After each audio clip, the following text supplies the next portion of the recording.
Okay, itong nakikita nyo sa side ko, isa lang naman itong solid na pre-built gaming PC ng MSI na may latest 14th Gen Intel processor, RTX 4070 Ti graphics card, Wi-Fi 7, AI-powered at marami pang iba. Kasama nito itong 27-inch gaming monitor na may 360Hz refresh rate, QD OLED panel at may unique gaming features na ipapakita ko sa inyo maya-maya. So paano, pag-usapan na natin to kaya huwag na natin patagalin pa. Let's do this!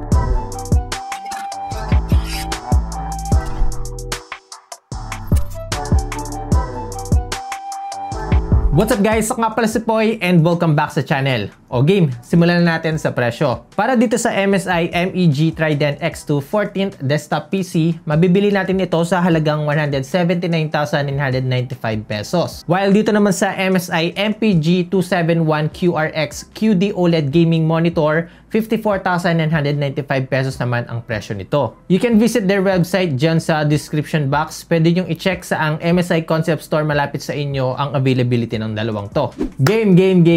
Actually, nung pagka-unbox ko dito, una ko talaga napansin ay itong maliit na screen. Na-curious ako kung para saan ba ito at bakit may ganito. Pero mamaya papakita ko sa inyo yan. Pag-usapan muna natin yung design nito. Para saan guys, para siyang modern gaming aesthetic vibe eh. Alam mo yun, yung may pagka-futuristic yung dating, pero saktuhan lang, hindi siya yung totally aggressive na pagkaka-design. Matte yung overall texture niya, tapos may accent siya ng glossy, and then meron siyang LED accents dito sa harapan na customizable din yung kanyang kulay at yung effects sa MSI Center Mystic Lights. Para sa akin, yung talaga nagustuhan ko dito sa design niya ay yung gold MSI logo na parang emblem or badge na nakadikit dito. Wala lang, naangasan lang talaga ako eh. Bakit ba? Anyway, meron tayong apat na ventilation dito. Meron siya sa harap. And then meron siya sa isang side ng panel, dito sa taas at sa likod. Ganda ng ginawa nilang cooling solution dito. Pag open dito sa side panel niya, oh, tigulat ka no? Nasa taas yung GPU imbis na nasa gitna. Huwag ka mag-alala. Ako rin. Part kasi ito ng cooling solution na ginawa nila dito. First, meron itong air baffle design sa top. Meron siyang custom cooler para ito sa thermal management ng graphics card para ma-maintain niya na saktuhan lang yung temperature nito. Then, para naman sa processor nito, ang solution ng MSI, naglagay sila ng 240mm liquid cooler, which is very effective para sa akin dahil nga nakapag-benchmark na ako dito at nakapag-game test. Kalat din ang heatsink dito sa motherboard niya at sa factory memory na kasama sa unit for, again, thermal management for better performance stability. Para naman sa I/O port dito sa taas, ito yung pwede natin magamit dito. Then, ito naman yung sa rear I/Os na meron dito. Again, post mo na lang to para mabasa mo lahat. For future upgrades sa memory and storage nito, meron tayong 4 na DDR5 memory slot up to 4,400 MHz speed, dalawang 2.5-inch drive bay, dalawang 3.5-inch drive bay, at 3 M.2 SSD slot. At ayun na nga, balikan natin itong maliit na screen nito dahil para sa akin, one of the best feature ito dito. Ang tawag ng MSI dito ay HMI 2.0. Touchscreen pala ito guys ha, and very useful feature ito wherein marami siyang tools na pwede nating gamitin. Isa sa pinakagusto ko ay yung hardware monitoring. CPU and GPU temp, speed, usage, upload and download speed, pwede natin makita dito. Customizable siya guys ha, via MSI Center. So kung ano lang gusto natin ilagay, pwede natin ilagay dito. Meron din siyang shortcut like kung meron tayong paboritong game or software na parating ginagamit, pwede natin iset dyan and then one click lang ma-open na. Marami pa like volume adjustment, user scenario, timer, pati mystic light. Pwede na rin natin palitan yung pailaw sa setup natin. Overall, hindi lang siya design lang dito na nilagay nila. Functional and useful talaga itong HMI 2.0. One of the feature na hihiwalay itong machine na ito from other desktop PC ay yun nga, AI-powered siya. Kung ano yung ginagawa natin dito guys, i-optimize niya yung performance niya, no? For example, ito, may Zoom meeting tayo. Ayan, automatic guys, madidetect niya na meron tayong in-open na meeting software. So, dito, i-enhance niya yung audio and yung microphone. Tapos, for example, meron tayong ginagawa sa Word. So, automatic guys, intelligent work. Gaming guys, of course, meron din tayo dyan. So, lalabas, intelligent gaming. I-optimize niya para makuha natin yung max performance nito while gaming. Meron din itong tinatawag niya na HiMix Smart Audio Enhancer, no? For example, sa movie, naka-on agad yung surround sound. Tapos, meron tayong adjustment dito sa frequency, dito sa ibaba. Communication, guys, ayan, mas in-enhance niyo yung voice para mas clear at mas marinig natin yung kausap natin. Of course, sa gaming, guys, naka-surround sound, And then naka-adjust din yung bass natin and treble. Tapos pwede rin natin to iset sa smart or automatic siyang nag-a-adjust no, yung audio profile depende sa ginagawa natin. So again guys, isang smart feature ito dito sa MEG Trident X214 no, na pwede natin magamit no pagdating sa audio. Para naman sa full specifications nitong MSI MEG Trident X214, pakita ko na lang dito sa screen, and again, post nyo na lang itong video na ito kung gusto nyo lahat mabasa yung info. Pero ang pinaka-main lang naman ay powered ito ng Intel Core i7 14th Gen paired with the MSI GeForce RTX 4070 Ti Ventus X3 na GPU, and then meron siyang 32GB of DDR5 memory at 1TB na SSD. Kung gaano kalupit itong MSI MEG Trident X214, ganun din katindi itong monitor na gamit ko. Ito ang MSI MPG271QRX QD OLED gaming monitor. It's a 27-inch monitor na may WQHD QD OLED display. QD OLED or Quantum Dot OLED isa itong next-gen OLED technology. Proven ito na brighter, mas contrast, mas matingkad ang kulay at mas clear. Kaya naman kapag naglalaro ko dito the best ang viewing experience ko dito. Ang immersive May smooth 360Hz refresh rate at 0.03 millisecond GTG response time na may adaptive sync na advantage sa mga naglalaro ng first-person shooting games, racing sims, anything na fast-paced games. Solid tong monitor na to based sa experience ko. May 2 Vineland Less Blue Light certification, MSI OLED Care 2.0, VESA Clear MR 13000, and Display HDR 400. Yes, ang dami kong pinagsasabi dito pero ganun talaga eh. Ang daming features dito na talagang makakatulong ma-level up ang gaming experience natin. Kaya i-absorb nyo lang yan. Papunta pa lang tayo sa exciting part. So ito na. Para sa overall design nito, ayos yung pagkakalagay nila ng malaking MSI Dragon logo dito at dagdag accent din yung LED light na customizable din sa MSI Center Mystic Light. Tapos fanless design na siya. Imbis na fan, graphene na film with custom heatsink ang nilagay dito para sa thermal management nito. Pinaka nagustuhan ko dito yung pagiging ergonomic niya.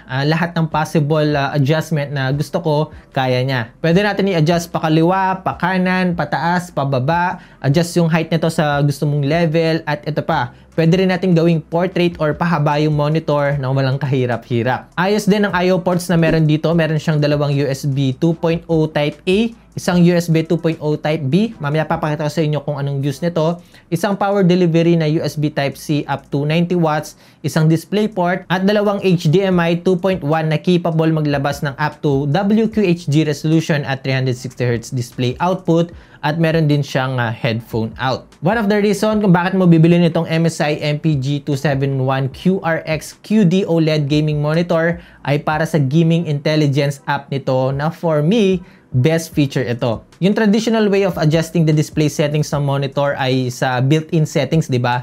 Pero dito guys, pwede natin siyang iset or kalikutin via sa software. Mas madali mag-navigate dahil mouse yung gamit natin dito. Tapos may mga preset din ito na pwede natin iset depende sa ginagawa natin for better viewing experience. Hindi lang sa gaming yung priority nito, maging sa productivity and entertainment. Iba't ibang color profile yung pwede natin iset kung gusto natin ng vivid colors, less blue light, close to real life for photo and video color grading, and many more. Pero alam niyo yung pinakamalupit dito, yung Smart Crosshair and Optics Scope. Advantage to sa mga naglalaro ng competitive shooting games like Valorant, Counter-Strike 2, and Apex Legends. Added guide ito na pwede natin iset dito sa gaming intelligence for better aiming sa laro.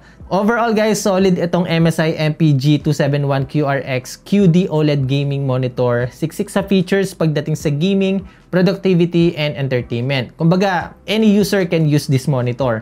Alright, so game, pakita ko na sa inyo kung ano yung kakayahan nitong MSI MEG Trident X214 sa mga mabibigat na laro.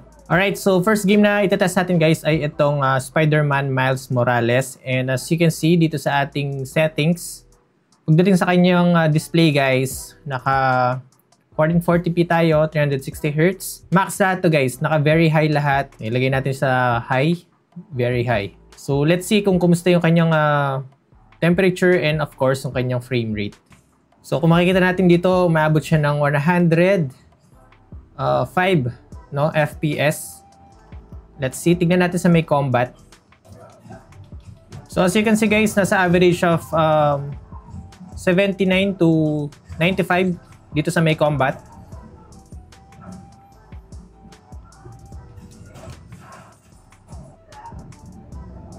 Nice. And then, pagdating naman sa temperature, guys, nasa 60 tayo, 65. Ganda, ang ganda ng nilalabas niyang graphics. Okay, next test natin, guys, ay itong Grand Theft Auto 5. So, naka 1440p, again, 360Hz na refresh rate. Texture, shader, everything is very high. So, let's see kung kumusta yung performance niya sa ganitong graphics settings. Alright, everything is smooth.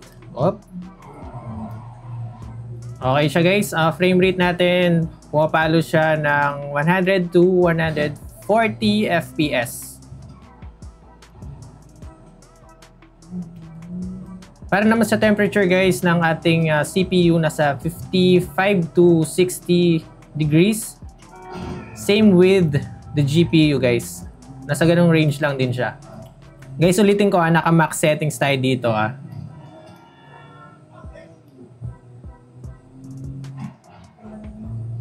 Okay, next game natin, guys, ay itong Cyberpunk 2077. At alam naman natin lahat na isa ito sa pinaka-demanding na laro, no, na pwede nating i-test. And let's see. Tingnan natin, ilagay natin to sa yan, Ray Tracing Ultra. Tapos DLS natin, gawin nating balance. Everything is high, pati itong reflection quality. Gawin natin sa Psycho. Ray tracing on, pati yung reflection, shadow, and lighting. Lagyan natin sa Psycho. Yan. Grabe yung ano nyo, na-render yung graphics, guys. Solid. Frame rate, guys, nasa around 85 to 90 FPS. Dito na sa may combat yan,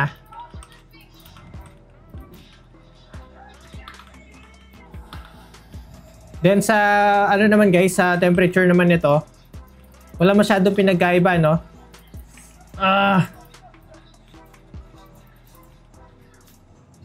Overall, guys, solid yung performance niya. Walang kahirap-hirap kahit na naka-max settings. Alright, so next game natin, guys, ay itong Tom Clancy Ghost Recon Breakpoint. Para sa graphic settings nito, guys, texture quality is nasa ultimate. Yung pinakasagad na settings niya. Everything again is high or nasa ultimate. So let's see kung kumusta yung performance nito dito.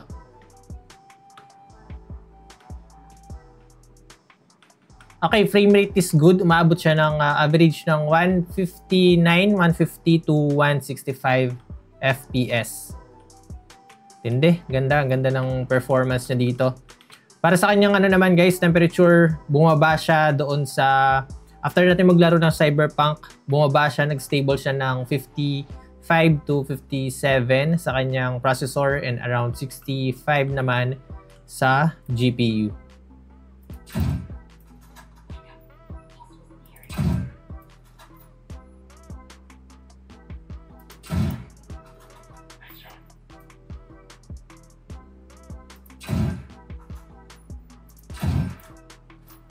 Oops.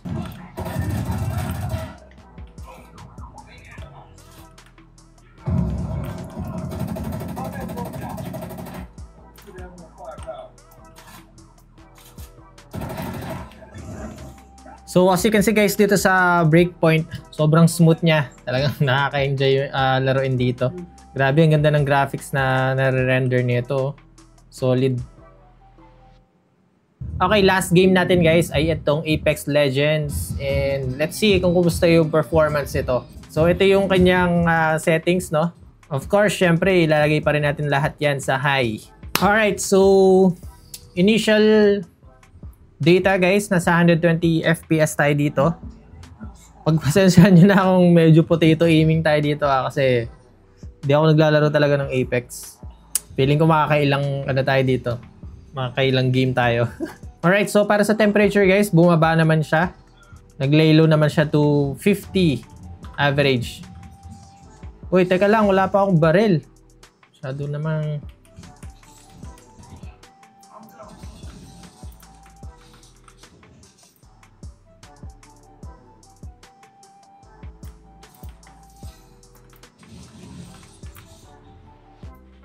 sabi ko na eh. patay agad eh.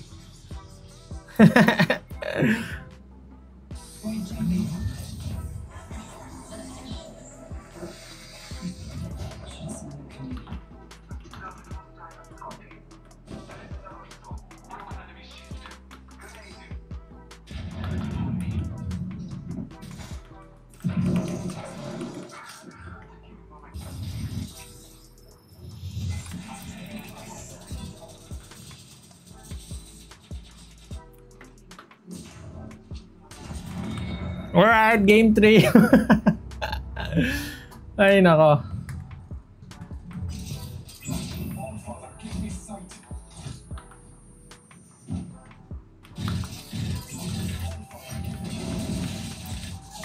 Oh, take na yan.